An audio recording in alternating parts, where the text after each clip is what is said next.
procedemos con la ponencia siguiente, titulada El papel de la inteligencia artificial en la industria 4.0, y está a cargo del ingeniero Juan Humberto Sosa Azuela, quien es ingeniero en comunicaciones y electrónica de la Universidad de Guadalajara y doctor del Instituto Politécnico de Grenoble, Francia. Es jefe del laboratorio de robótica y mecatrónica del Centro de Investigación en Computación del mismo Instituto Pedagógico Nacional y miembro del Sistema Nacional de Investigadores nivel 3 de la Academia Mexicana de Ciencias y senior de el Instituto de Ingenieros Eléctricos y Electrónicos. Sus intereses son la inteligencia artificial y el aprendizaje para máquinas y sus aplicaciones en el control de robots y el manejo de la información para la toma de decisiones. Maestro, doctor Sosa, muchísimas gracias. Puede proceder. Gracias. Quiero agradecer en todo lo que cabe al comité organizador, la doctora Perla, por esta invitación, a todos los presentes que están aquí también, profesores investigadores y sobre todo los estudiantes que son la razón de ser de nuestro trabajo. Les voy a hablar sobre el papel que una tecnología que conocemos como la inteligencia artificial desarrolla en lo que se conoce como la industria 4.0.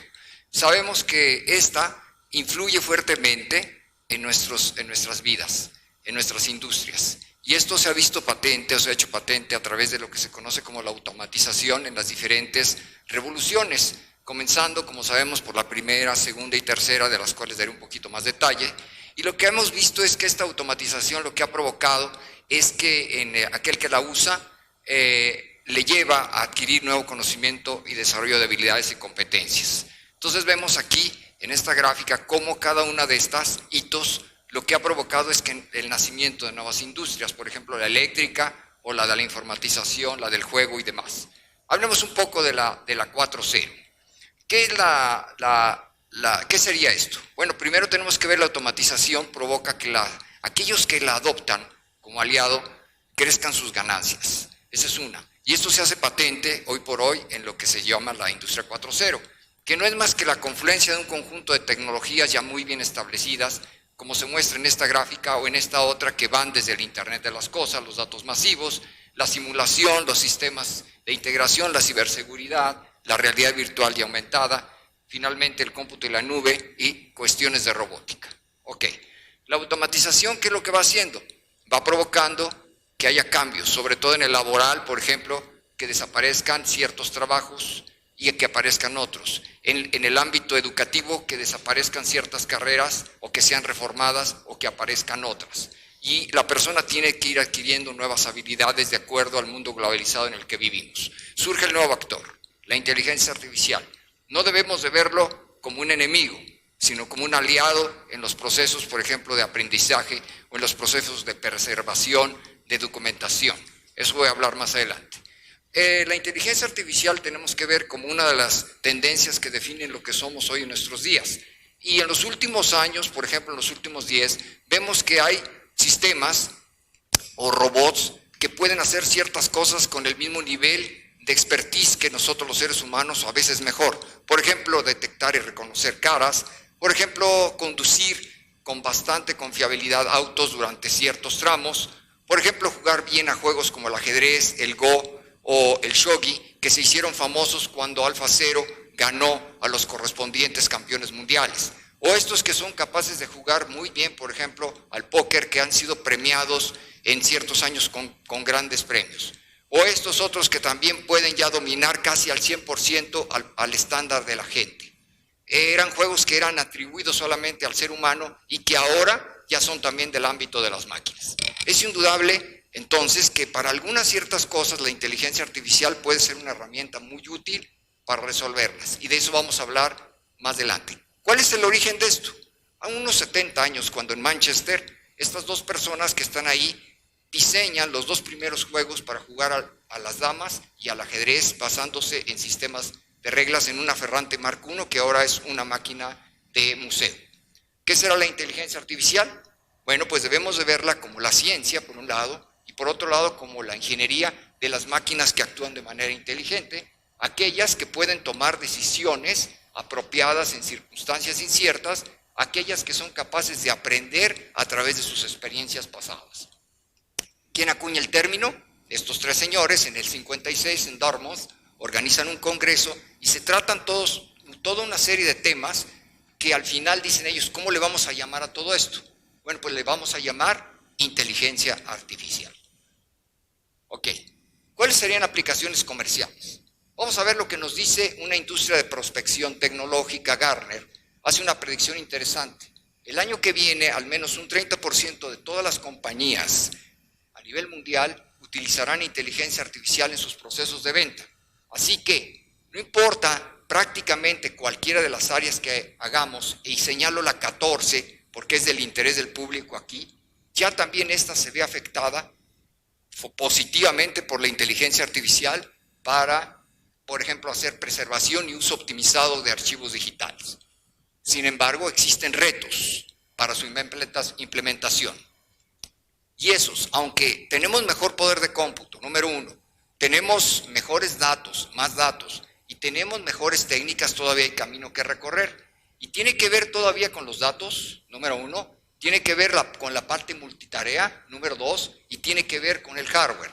Así que, si hablamos de los datos, una inteligencia artificial requiere de muchos datos en lo general para poder hacer bien las cosas. Por ejemplo, AlphaZero, cuando aprendió a jugar Go, necesitó analizar 4.5 millones de partidas. Mientras que a una persona, ustedes simplemente le dan las reglas, cómo se juega el Go, y esta persona es capaz de aprender. Ventajas. El Big Data se convierte en un aliado de la inteligencia artificial. Y todos sabemos que en este salón aproximadamente hay unos 20 sensores por número de personas.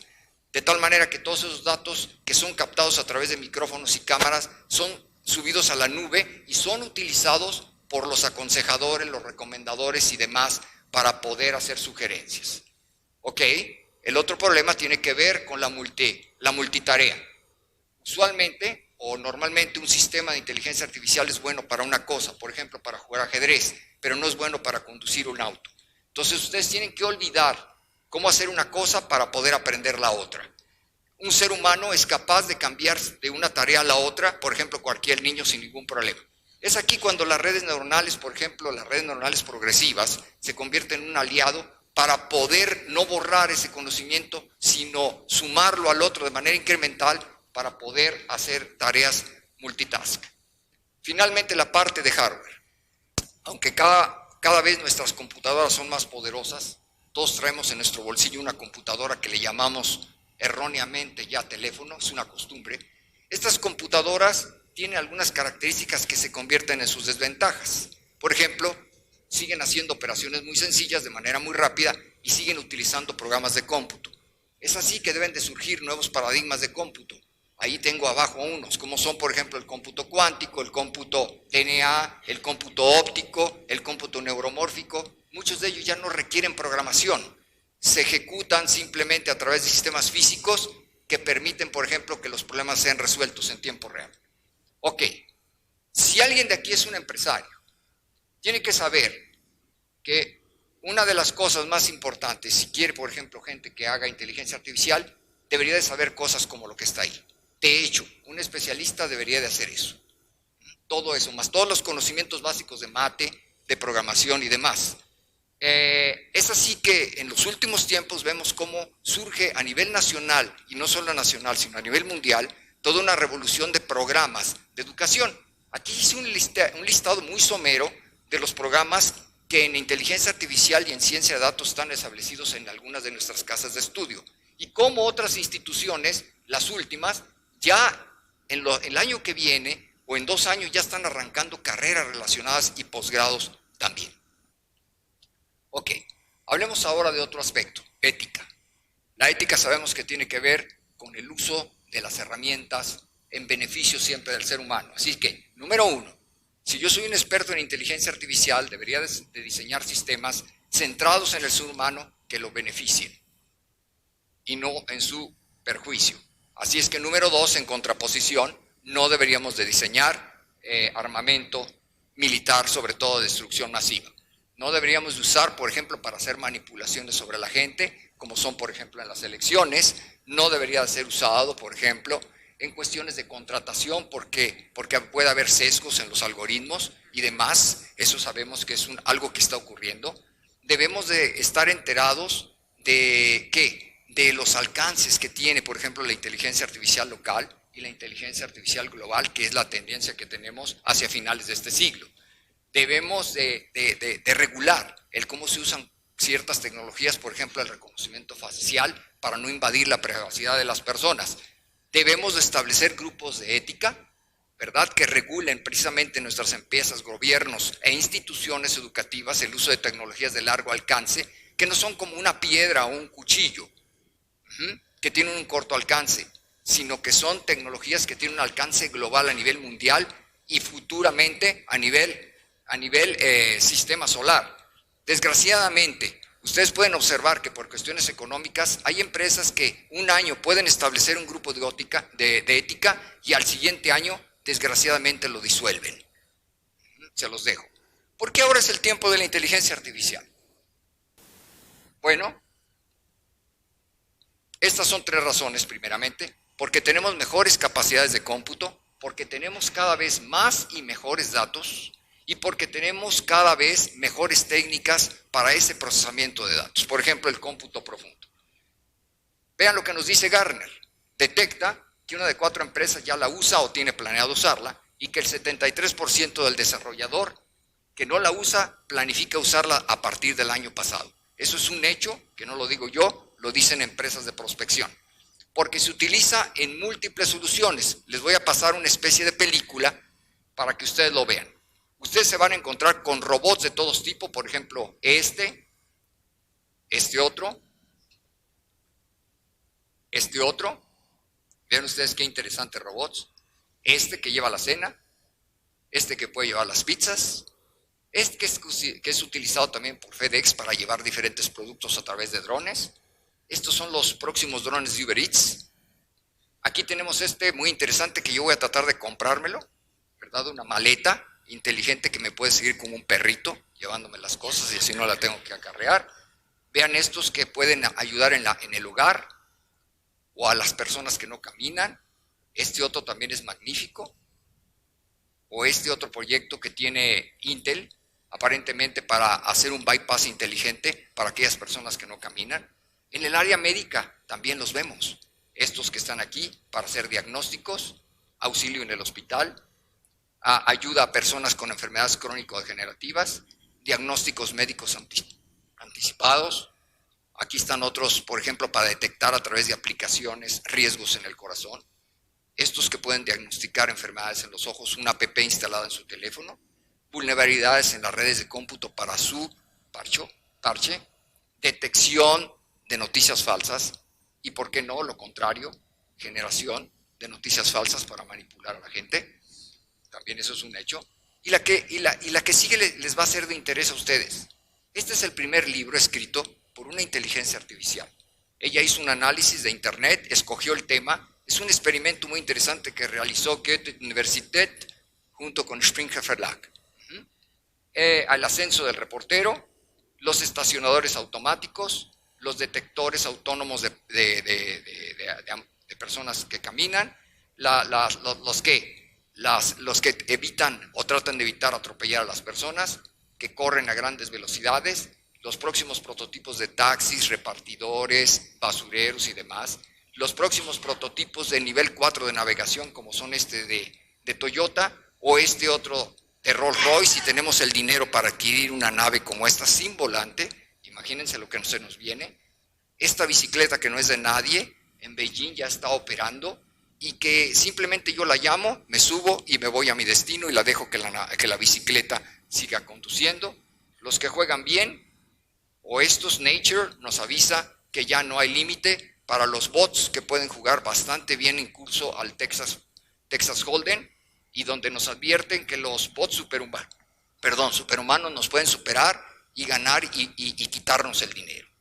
Los deportes que son inventados ya por la inteligencia artificial para que el ser humano se divierta, los asesores, por ejemplo, en deportes que sirven para contratar ya deportistas o para planificar las jugadas, o incluso el experimento que viene en las Olimpiadas para ser los próximos jueces, que en combinación con los seres humanos traten de evitar esa parte del sesgo muy humano que a veces se da. Los que aprenden a partir de cero a hacer ciertas habilidades, o en estas otras, los que inventan lenguajes. Aunque no lo creamos, las inteligencias artificiales son capaces de inventar sus propios lenguajes para comunicarse, o a que pueden aprender conceptos a partir de dibujos. Estos que operan ya, por ejemplo, en los supermercados, estos otros ya en algunos lados, en algunas despachadoras de hamburguesas, los planificadores de repartición de productos, los planificadores de viajes, los que preparan las bebidas de acuerdo al estado de ánimo, los que pueden hacer seguimiento a cibercriminales, los que pueden hacer predicciones de potencia, predicciones volcánicas, incluso con precisión, como lo dice Science Focus, los que hacen conservación de tipo biológico, un artículo muy interesante de Nature 4, estos que seguramente ustedes lo han oído, Innova News, que aparentemente, yo se lo digo así, ¿verdad?, usa inteligencia artificial para hacer lo que es preservación de documentos digitales. Estos que también ayudan a mejor incluso que el ser humano a hacer el desciframiento de documentos antiguos griegos dañados. La nueva generación de robots que va a ayudar a la civilización humana a conquistar los planetas. Las inteligencias artificiales que mejoran a otras inteligencias artificiales. La parte militar no la debemos dejar de lado. Desgraciadamente, ¿verdad?, es algo que se da en muchos países. El uso de los robots que ya vemos que tienen habilidades muy importantes, como este Atlas de Boston Dynamics. Y cierro con esta partecita, con la cereza del pastel. Cuando ustedes dicen que algo vino para quedarse, cuando se otorga un premio muy importante, un Nobel, una medalla Fields, en el caso de computación es el Alan Turing Award, que es otorgado por la ACM, la Association for Computing Machinery, que se la da a lo que se considera los tres padres de la inteligencia artificial moderna, estos tres canadienses, estos colegas que aportan al conocimiento sus conceptos y uso de tecnologías en lo que es cómputo profundo. Cifras, esta parte es también importante. ¿Quiénes aportan más? ¿Y quiénes son los que van a dictar o dictan cómo se van a hacer las cosas en el futuro? Por supuesto que son Estados Unidos y China. El aporte de estos dos países es 100 veces más la suma de todo lo que aportan todos los otros países juntos, incluido México. Vean, la publicación de artículos crece de manera, ya tiende a ser de tipo exponencial. El país que más publica actualmente en el área es China. El país que más patenta, hoy por hoy 22% de las patentes son chinas en la materia de inteligencia artificial. Vemos aquí la inversión en startups que tienen que ver con IA. Aquí está el desarrollo de sistemas basados en IA. Vean que antes el crecimiento era lineal y ya pasamos esa curva de tal manera que ahora el crecimiento tiende a ser de corte exponencial. Esta es la inversión y a la vez la ganancia de una empresa que invierte en inteligencia artificial. Esto es lo que está pasando en América Latina. Vean el mercado en inteligencia artificial en cuanto a proyectos, en ingresos, y esto es el crecimiento. Vean que aunque no es como este, ya tiene una cierta curva, al menos de tipo cuadrático.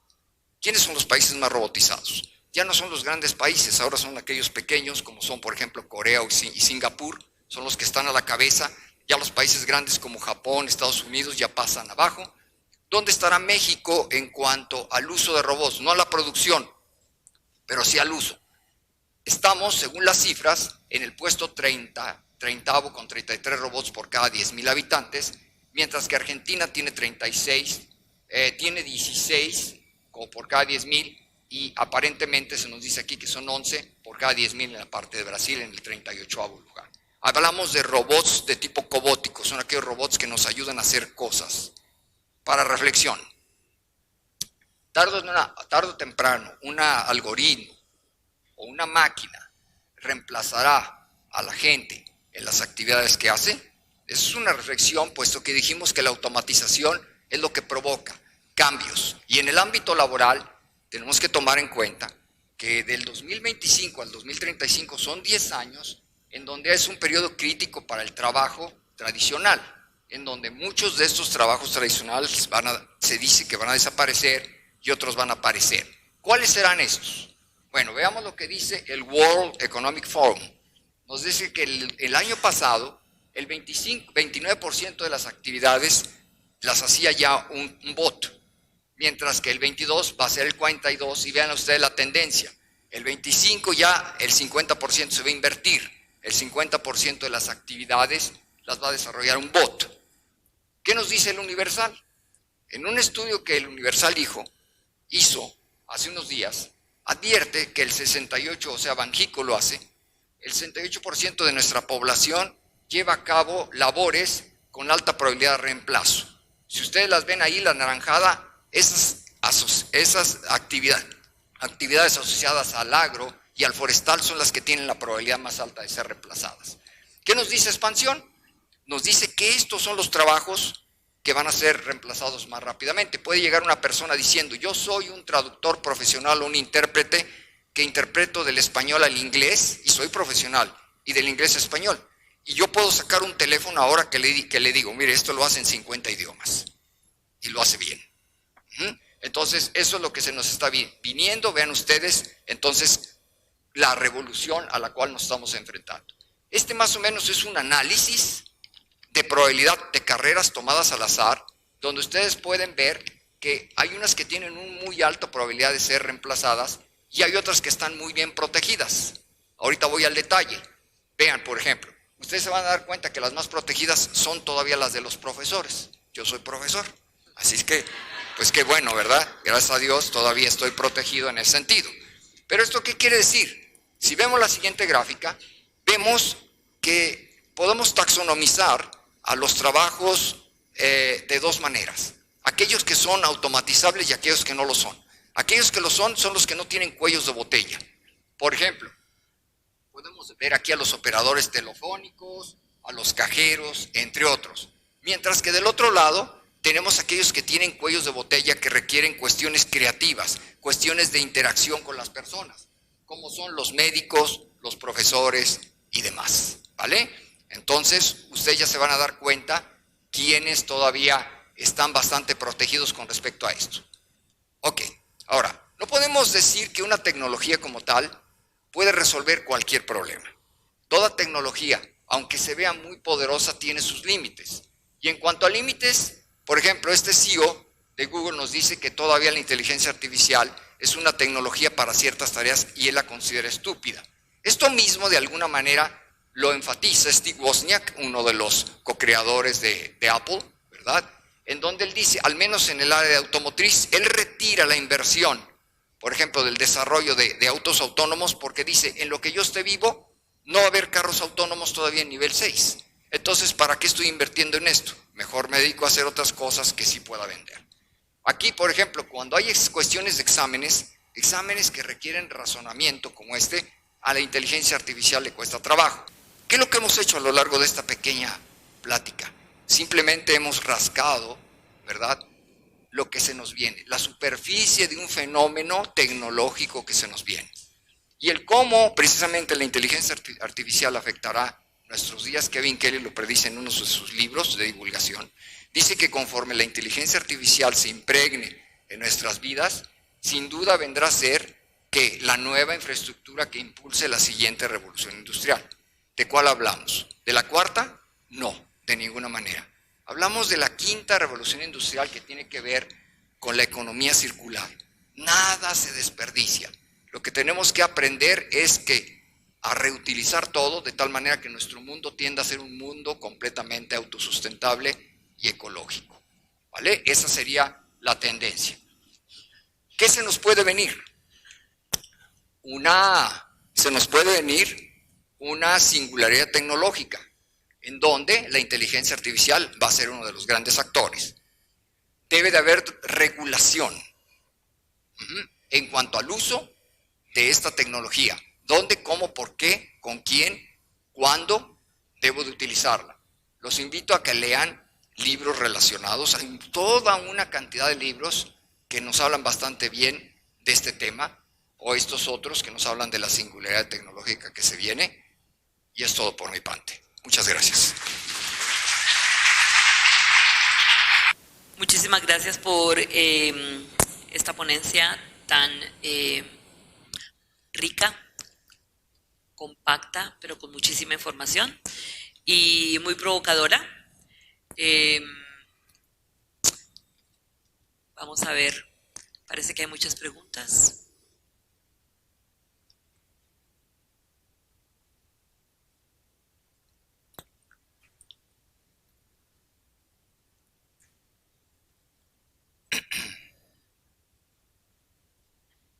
Bueno, gracias. Tenemos dos preguntas. Para una voy a necesitar un poco de inteligencia artificial para poder descifrar la escritura. ¿Cómo la inteligencia artificial puede ayudar a identificar problemáticas y necesidades de las comunidades a partir de la información y el conocimiento que tiene? Tiene que hacer uso de los datos masivos. O sea, los datos a lo largo de la historia le permiten eso. La cuestión es que va a requerir de muchos datos para poder obtener un modelo matemático que le permita precisamente hacer esas, por ejemplo, extrapolaciones. Entonces, esa sería una de las condiciones. Van a procesar datos heterogéneos que tengan diferentes tipos de características, y ahí es donde se requiere de una combinación híbrida de diferentes técnicas de redes neuronales, o de inteligencia artificial. Esa sería, a grosso modo, mi respuesta. Nosotros, por ejemplo, hacemos ese tipo de diseños, sistemas de evaluación para diferentes ámbitos, sistemas recomendadores, por ejemplo, para el gobierno, para que ellos tomen sus mejores decisiones. Lo hacemos en el Centro de Investigación en Computación. Bien, en la mesa anterior se habló de la brecha digital y revisitamos ese concepto con una pregunta que dice: ¿considera que el uso de la inteligencia artificial puede aumentar la brecha digital y por ende la desigualdad social, tomando en cuenta los datos de trabajo para 2025-2035? Yo creo que trato de entender por dónde va la pregunta. Yo creo que sería al revés. Lo que pasa es que debemos de considerar que en nuestro país no estamos viviendo actualmente en 4.0, si acaso estamos viviendo en 2.5. ¿Por qué? Porque hay regiones de nuestro país que apenas están viviendo en Revolución 1. Probablemente hay otros que están viviendo en Revolución 0 porque ni siquiera tienen acceso a electricidad.